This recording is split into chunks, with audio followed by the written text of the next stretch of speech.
Inclusive storytime can set the stage for the real world for when children go to school by having a wide range of differences among the children that they interact with. All children at Inclusive Storytime can gain an understanding and tolerance for others.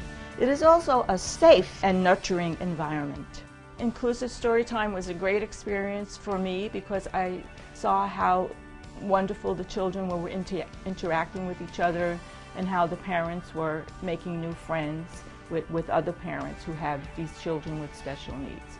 So it was a good experience for me and hopefully for the parents. Hello and welcome to the second of 4 modules for creating inclusive library story times, understanding the facts and implications about selected disabilities. Module 2 will help you to learn about a few selected disabilities, implications for inclusive story time, and some strategies that will help you be successful in supporting all children. Hi, my name is Janice Battaglia, and I am the manager of the Inclusion Collaborative. I look forward to being your facilitator today for the next 45 minutes.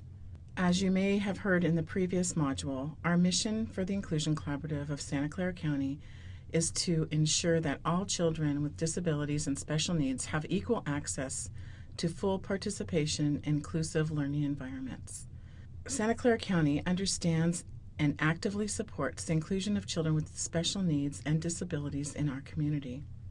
This project was supported in part by the U.S. Institute of Museum and Library Services under the provisions of Library Services and Technology Act as administered in California by the State Librarian and through a collaboration between the San José Public Library, the Inclusion Collaborative, and the Santa Clara County Office of Education. I'm excited to bring additional information to you and your team in Module 2 to understand inclusive story time. In this module, you will understand the importance of offering inclusive story times at the public library so children with disabilities can access story time just as their peers do. I will help you challenge existing attitudes about disabilities by understanding the facts, the signs, and the implications for the following more common disabilities.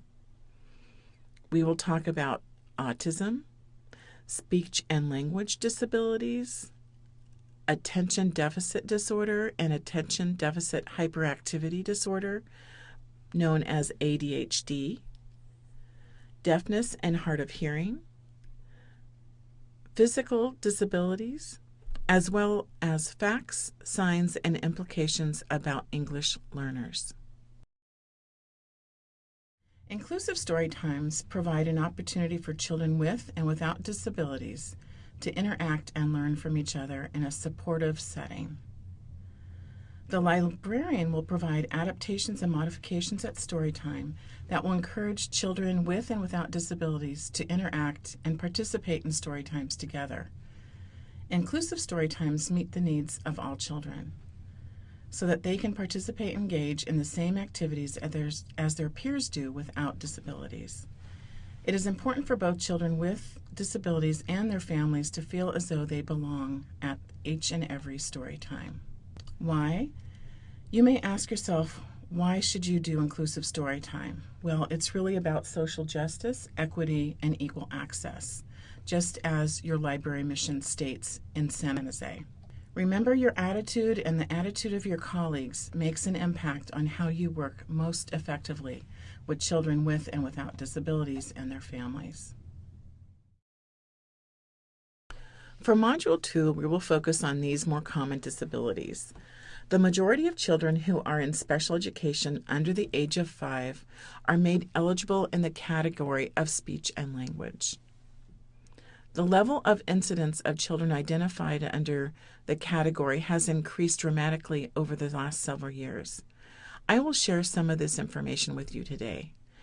There are also several children who may not be eligible for special education, but may have an identified need. There are many children who also may have attention deficit disorder, ADD, or attention deficit hyperactivity disorder, ADHD.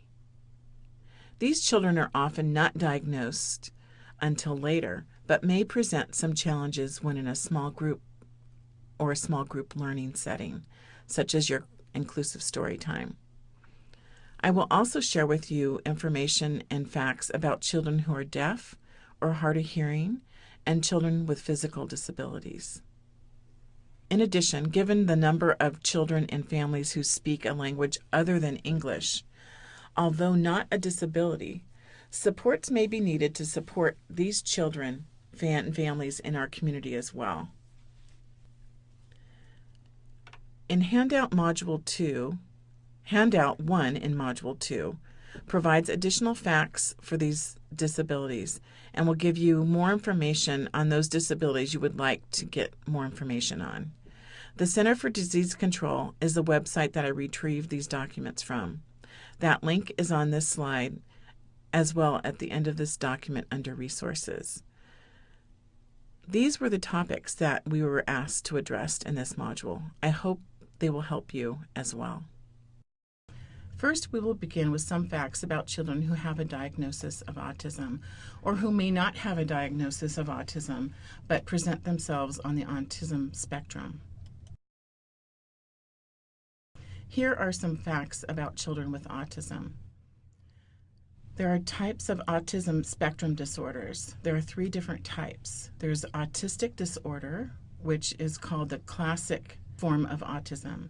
This is what most people think of when they hear of the word autism. People or individuals with autistic disorder usually have significant language delays, social and communication challenges, and unusual behaviors and interests. Many people or individuals with autistic disorder also have an intellectual disability. The second type is Asperger syndrome. Individuals with Asperger syndrome usually have some milder symptoms of autistic disorder. They may have social challenges and unusual behaviors and interests. However, they typically do not have problems with their language or intellectual disability. And the third area under autism spectrum disorder is pervasive developmental disorder, not otherwise specified, or they may say PDD-NOS. People who meet some of the criteria for this autistic disorder or Asperger syndrome may not all, but may be diagnosed also with PDD-NOS. People with PDD-NOS usually have fewer and milder symptoms than those with an autistic disorder diagnosis. The symptoms might cause only social and communication challenges. So as you can see, there's a wide range of ability for children with autism, and it varies individually from child to child. There's a link on this page that you can go to for additional information, as well as the information listed in the little yellow sticky that you can find later. So some symptoms. Usually autism spectrum disorders begin before the age of 3 and last throughout a person's life. Although symptoms may improve over time, some children with an ASD disorder show hints of future problems within the first few months of life. In others, symptoms might not show up until 24 months or later. Some children with an ASD disorder seem to develop normally until around 18 to 24 months of age, and then they stop gaining new skills or they lose the skills they once had. A person with an ASD disorder might not respond to their name by 12 months, may not point at objects to show interest by 14 months, may not play pretend games at 18 months, avoid eye contact and want to be alone, may have trouble understanding other people's feelings or talking about their own feelings, have delayed speech and language skills, repeat words or phrases over and over again, a term called echolalia, give unrelated answers to questions. They may get upset by minor changes, so transitions are really hard for them, have obsessive interests, flap their hands, rock their body, or spin in circles. They also may have unusual reactions to the way things sound, smell, taste, look, or feel. And as you can see, autism is diagnosed 3 to 4 times more in boys than in girls. Here's a little graph, and from this graphic you can see that the incidence of autism has grown over the last several years, and that there is actually a peak in identifying children more between the ages of 5 to 14 years of age. Although there has been a great increase in the identification of children on the autism spectrum at all age levels, the greatest increase appears to be from 5 to 14 years of age, which is when children usually start school. And there is a huge peak in 2007 according to this graph. With the increase in identification between the ages of 5 to 9 when children are starting school, you will see a much higher peak in incidence. Children oftentimes are not diagnosed early on and may not be attending a school program, so you'll see the peak happen at that time. So as I had shared earlier, there's several characteristics of a person with an autism spectrum disorder. Again, they may not respond to their name, may not pretend to play games, they may avoid eye contact, have delayed speech, and have unusual reactions to the way things sound, smell, taste, look, or feel. So it's important to know this as you're supporting children in your inclusive preschool, inclusive story time. Here again are some challenges a child with autism may have and some possible supports and adaptations that will assist them during story time. So start to be thinking about how you can implement these during your story time. Many of the librarians I have worked with have found that many of these strategies are supportive not only of the children with autism, but also support the parents in participating as well. So when children may have trouble expressing their needs or wants or words or emotions, sometimes a picture choice board will be helpful. If they're having difficulty adapting to changes in the routine, a schedule board would help them to know when the next item is going to be happening, or the next activity is happening, or the next story will be read. Some children don't understand spoken words, so adapted books with visual icons or pictures will be helpful. In the next slide, I will show you some of these. So you'll see that the visual schedule allows the children to independently follow the routine of story time. The adapted book in the center, you can see above there's a picture that matches the picture when the story is being read in the story time, and they can help participate and actively involved in the story time. And the last picture here is really about clear expectations, so that you as a librarian can share what you expect of all children to do during story time. And this will help them also with the understanding of how they should behave during story time. Children with autism are visual learners. They learn and respond better given visual directions rather than verbal directions. The visual cues give them a concrete reminder of what needs to happen, or supports their ability to anticipate what will happen next and lessen their challenge with transitions. So you could see, again, a reminder about the visual expectations, not understanding their boundaries, so having either carpet squares, which are pictured here, tape, or some way to indicate and define their space of where they're sitting. And sometimes children adversely respond to sounds, so you may need to have the child sit on the peripheral of the activity, or some children actually wear earplugs or earphones to actually block out the noise. So these are some possible strategies that may help you and also the parents. As I'm sure you have seen in your story times, the younger children often have a difficult time sitting. So being sure that you alternate your types of activities during story time will help all of the children attend and focus better. Just because a child is standing does not necessarily mean that the child is not listening or participating. Sometimes standing helps a child to focus. Remember, it's about what the child needs to be successful, not that all children are doing the same thing. When possible, have a quiet space with fewer distractions that will help children focus better on you and the materials that you're presenting. You may try dimming the lights to see if that makes a difference for some of the children. Here's a sample of some fidget toys. For children who have difficulty sitting for long periods, they may make use of what we call fidget toys. These often help adults or children of all ages. You just need to make sure that you have toys that are appropriate for the age of the student that you're working with and that they're non-toxic. For instance, you would not want to have a child who's functioning developmentally at age 2 play with a fidget toy that is recommended for a 5-year-old.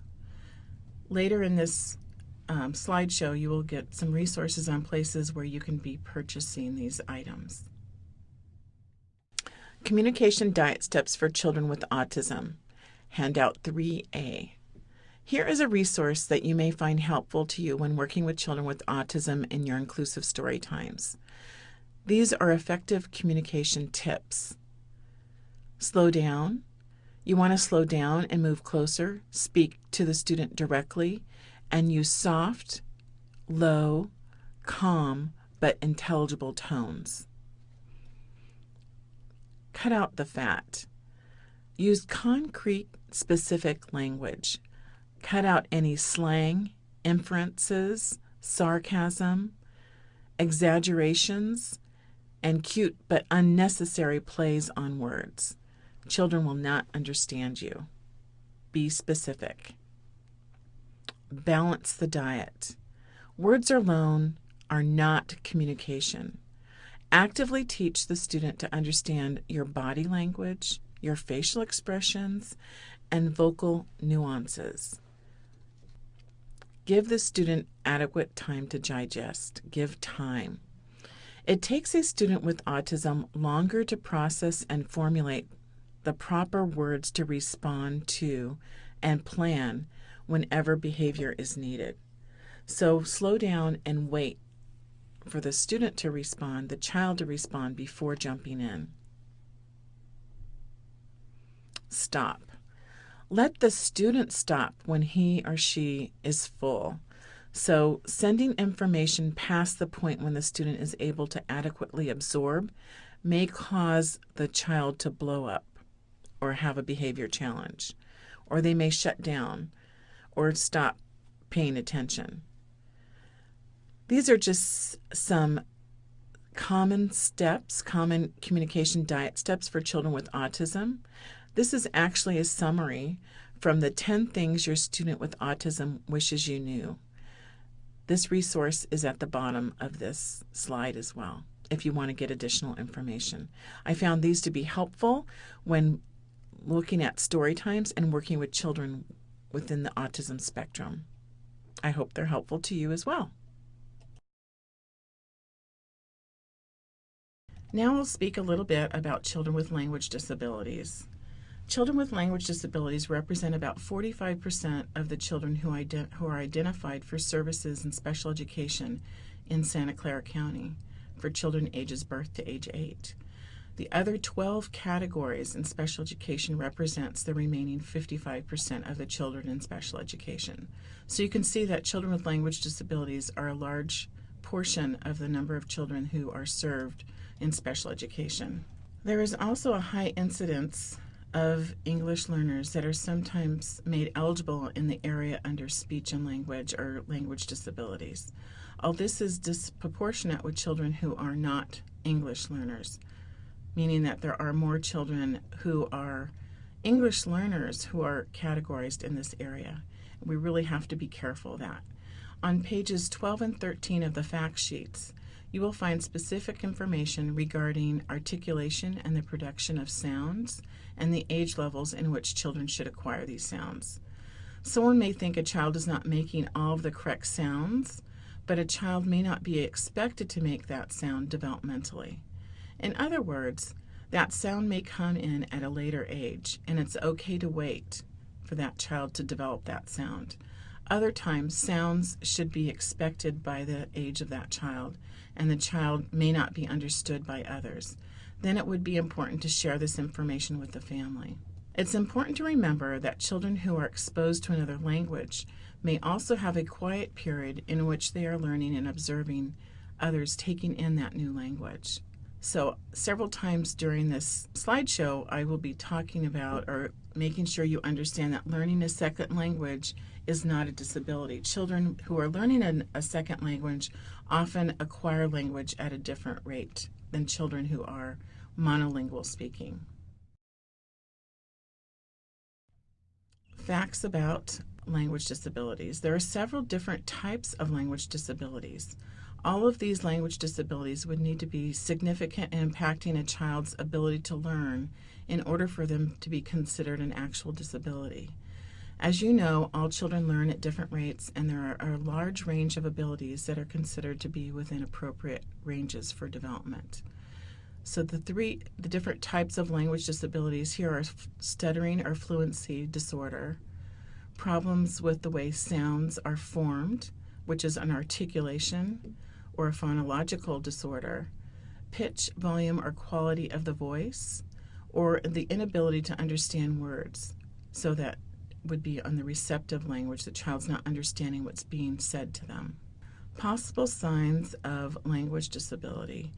Here are some possible signs for children who may have a language disability. So they may not be talking as much as their peers. They may be unable to follow simple directions, may use baby talk for prolonged periods, may not be understood by familiar and unfamiliar adults, use more gestures to communicate, or jumble their words together when speaking in sentences so that others do not understand them. Here are some skills you may observe with the children and some specific strategies to assist you when you observe these behaviors with the children that you're working at during story time. A child may have difficulty understanding expressive language, and you would use short, clear sentences and be down at the child's level. So you wouldn't want to talk across the room to the child. You really want to get down at the child's eye level. A child may lack adequate communication language skills, which can result in acting out behavior. So this is where, again, you would use picture symbols or signs to help the child understand and communicate his or her needs. And here are some examples down below of what a picture communication board may look like.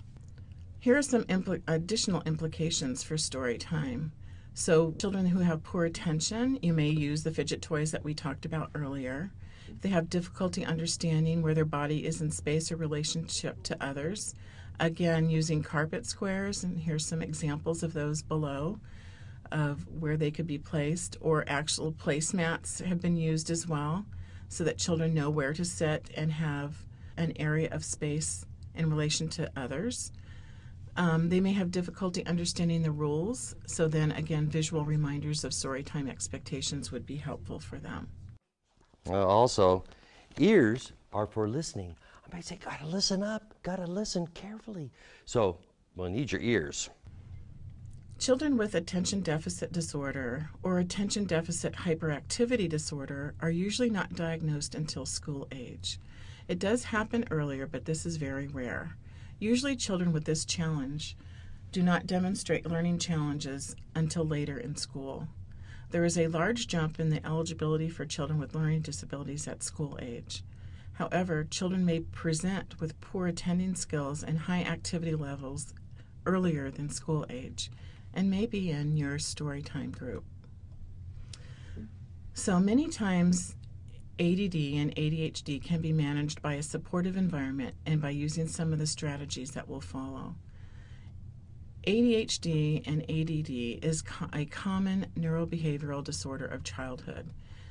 It's diagnosed in childhood and usually lasts into adulthood, although I have had several people who have not diagnosed until adulthood. That also happens. Children will have trouble focusing and behaving. However, the symptoms continue with ADHD and ADD, resulting in difficulty in learning. This ADHD and ADD can only be diagnosed by a medical doctor and or a psychologist. These are some of the possible signs of ADD and ADHD. Have you ever noticed someone, either in your story time group or someone that you work with, who may have some of these characteristics? You may even have adult friends who have never been diagnosed.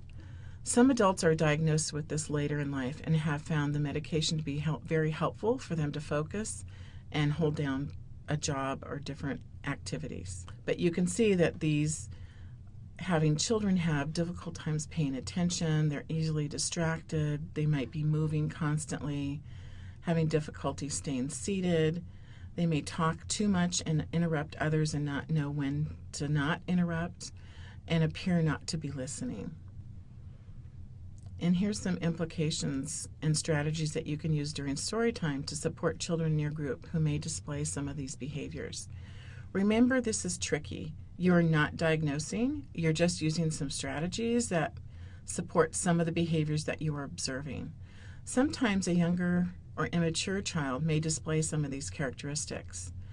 The child does not have to have a disability, but might need time to mature and learn what to do in group situations. You may be the first group that a child actually attends. These strategies will support a child as well as other children. So you'd want to minimize the distractions during story time. You may respond best to structure and consistency, so having clear rules will be helpful. They need an environment that has defined spaces, again looking at the carpet squares or tape that you can put on the carpet. And they might need a visual schedule to predict activities. And here's a sample of that visual schedule. Now, music is finished. We're going to put our music away in our all done area. What's the sign for all done? Is all done. All done. Some of these strategies you've heard before that will assist children with other needs as well as children with ADD and ADHD. Again, understanding a consistent structure for starting and stopping activities, providing a balance of active and passive activities, providing adaptations or breaks to allow for movement, such as standing instead of sitting, providing fidget toys during quiet activities so that a child can maintain their focus, and giving very specific praise and acknowledgement for behavior that they're doing, such as, you're being so polite by waiting your turn. So you can verbalize the things that the child is doing that you want them to increase and do later. Stretch, stretch, stretch as high as you can. Hey, good job. Give yourselves a hand. That was awesome. Good. Now we're going to pass out scarves. Each and every one going to get a scarf. And so Stephanie's right behind you. She's going to help pass them out. Yeah, we have a baseball team, the San Francisco Giants. They are such a good baseball team. They are champions. Yeah, we really like our local team. And this is going to be rooting for our favorite baseball team. Take me out to the ballpark. And there's a part where we're going to be throwing the scarves up like you're an outfielder, and you're going to catch. Here are some facts, signs, and implications for story times for children who are deaf or have a hearing loss.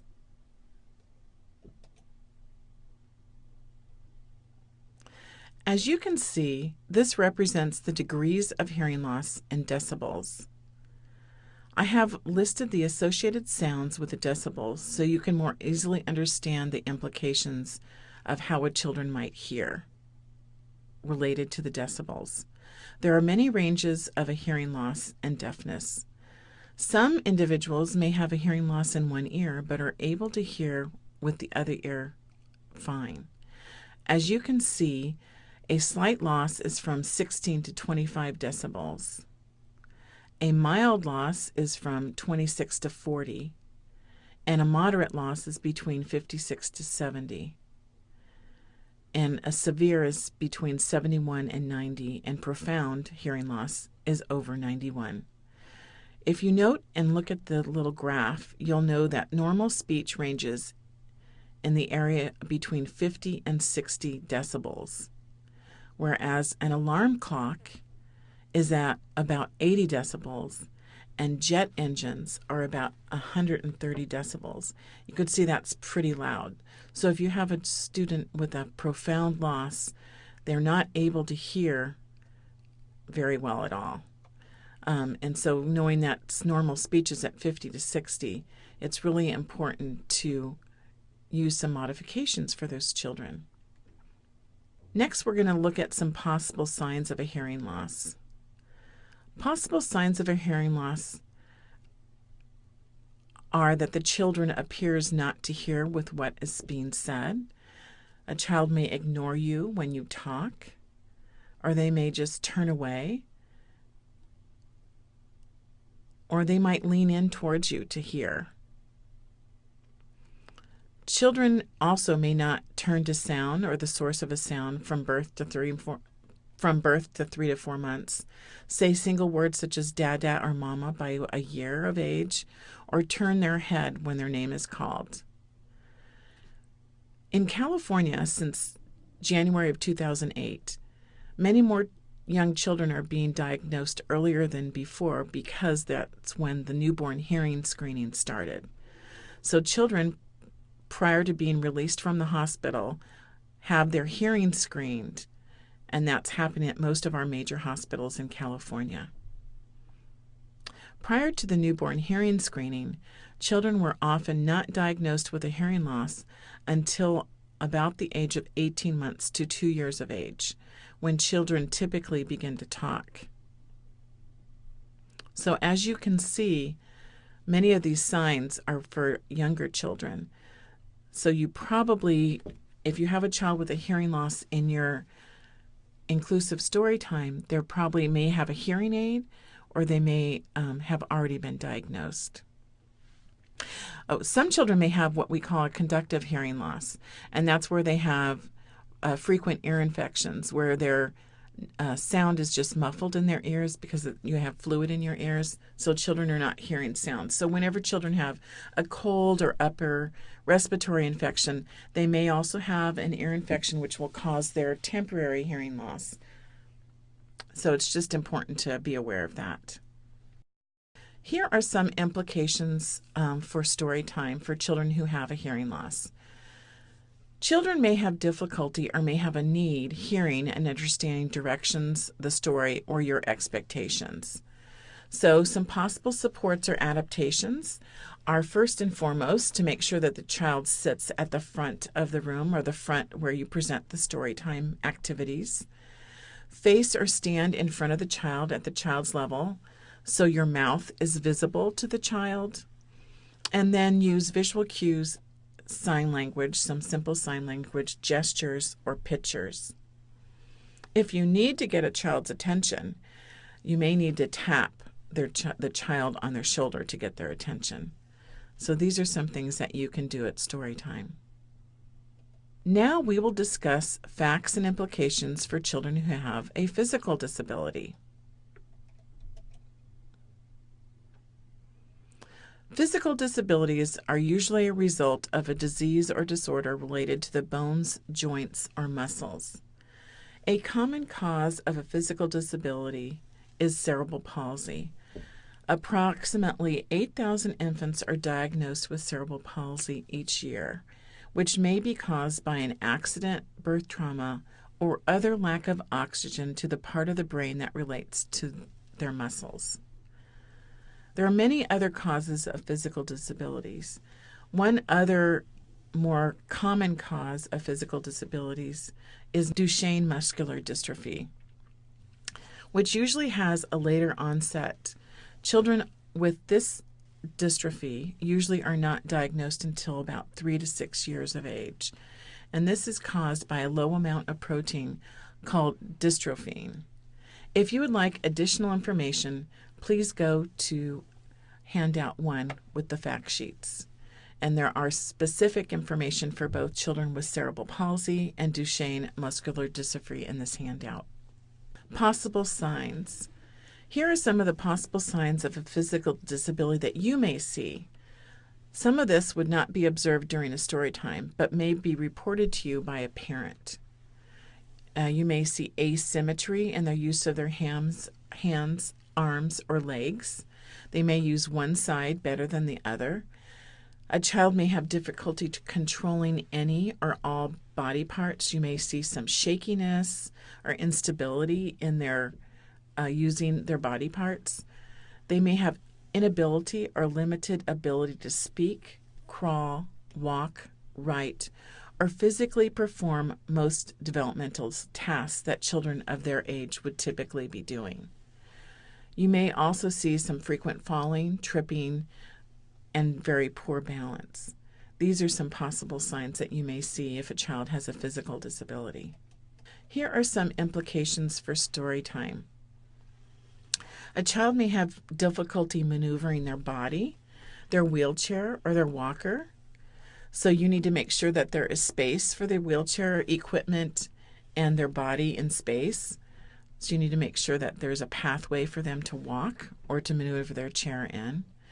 A child may have difficulty talking or communicating their needs.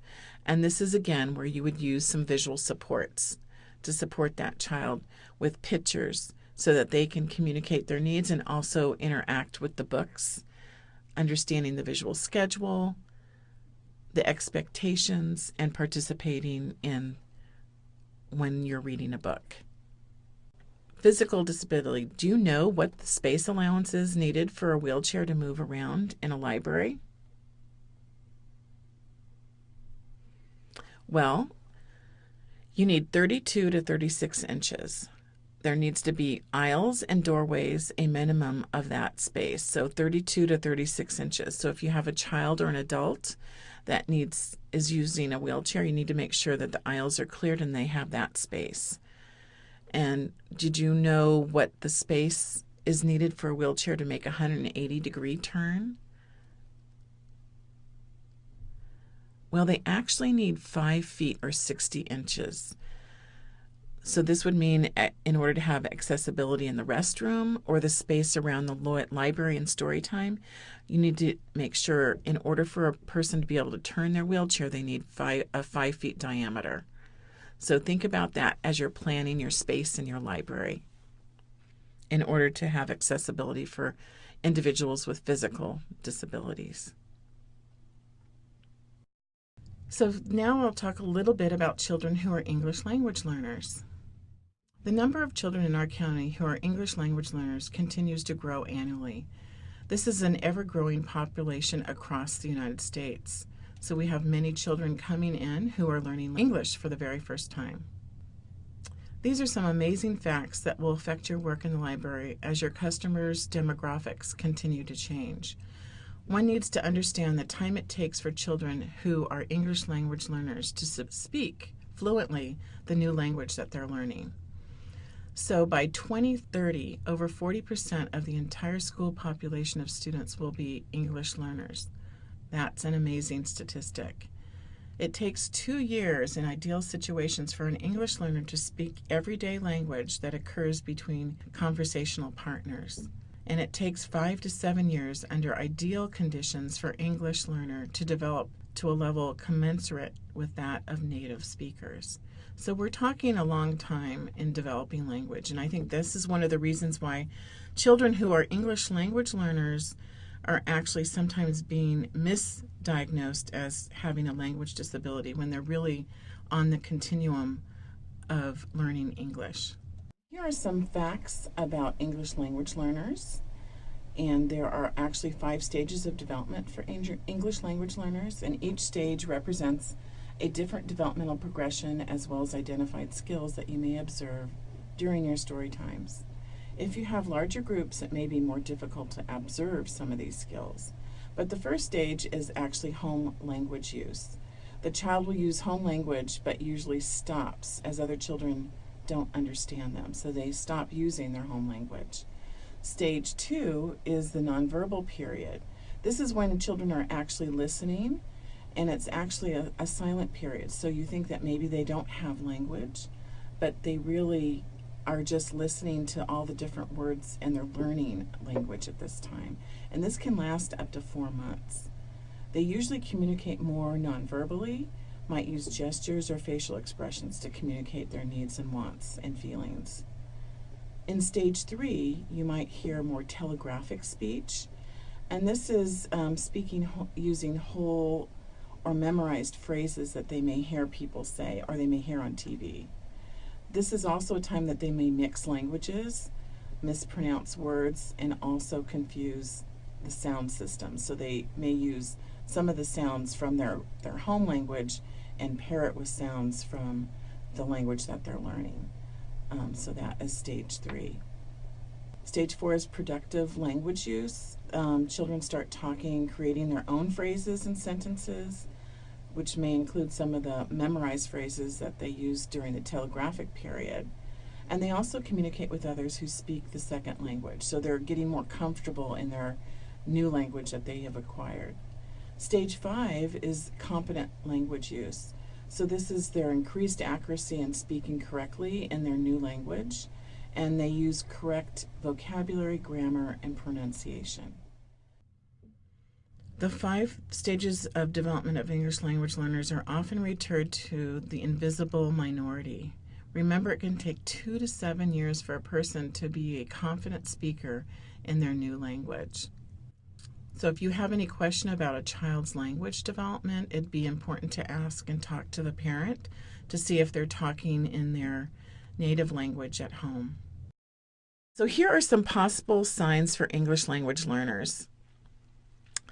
Children learning English are sometimes mistaken for children with a language disability. It's really important to understand the difference and to support the child who's learning English with various strategies that will help them to be confident in the first language, and this will assist them in learning the new language. So children may make an error in English due to the influence of their home language. So they may have the wrong word in English, and that is considered interference. Children will focus on listening, comprehension, and understanding the second language. This may result in a silent period, which can actually last up to 6 months. So if a child's not talking and they're a second language learner, they may be just being silent and really focusing on understanding the new language that they're learning. So it's important if a child is quiet to really ask their parents, are they also quiet at home? Are they speaking in their first language at home? If so, they may be in this silent period where they're just really focusing on learning the second language. Here's some additional possible signs for English language learners. You may hear a child speaking English and then substituting some of the words in Spanish that they don't have the vocabulary in English. This is called code switching, where they switch from one language to the other and actually substitutes their native language with them speaking English. You may also notice that some children may not use their first language when they're learning a new language. It is their first language that is not being reinforced. So they stop using their first language and they just try to use the second language, but they actually lose language in their first language if it's not reinforced. And that's why we call it a language loss, when they stop using their home language. So you might notice that as well. Implications for library story time for English language learners. So here are some strategies that you can use to support children who are English learners and their parents during story time. They will sound familiar, as these are some of the same strategies that we have discussed earlier in this presentation. Remember, the parents are often learning language, English sometimes, alongside their children. So children may have difficulty understanding English words, songs, or stories, and some possible supports or adaptations may be to use pictures to enhance their understanding in story time. Children may have difficulty understanding the order of activities. Some possible supports would be a visual schedule to improve their understanding of activities and the routines that are happening during story time. Children may also have difficulty knowing the rules or expectations for story time. Again, some possible supports for that would be to use visual reminders for story times and the expectations. So you can see that these are some of the same visual supports we have used for children with other special needs. So now is time, handout 3, for your bright ideas. Take a minute to reflect on the information that I have shared in this module. What can you do now at your library? What can you change about how you work with children with disabilities or English language learners? What can you share with other staff? take a minute, print out this document, and write down the actions or steps that you will take to make changes right away. Remember, it's okay to take little steps, remembering that this is a process for you and for your staff and for the families within whom you work.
I hope this module has helped you learn some of the characteristics, implications, and strategies that will support a successful, inclusive story time.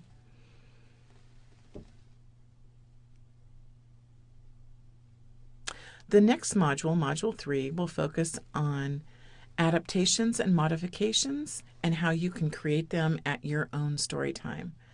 I hope that will be helpful for you as well, and I look forward to seeing you soon. So make sure you take a break and complete your evaluations.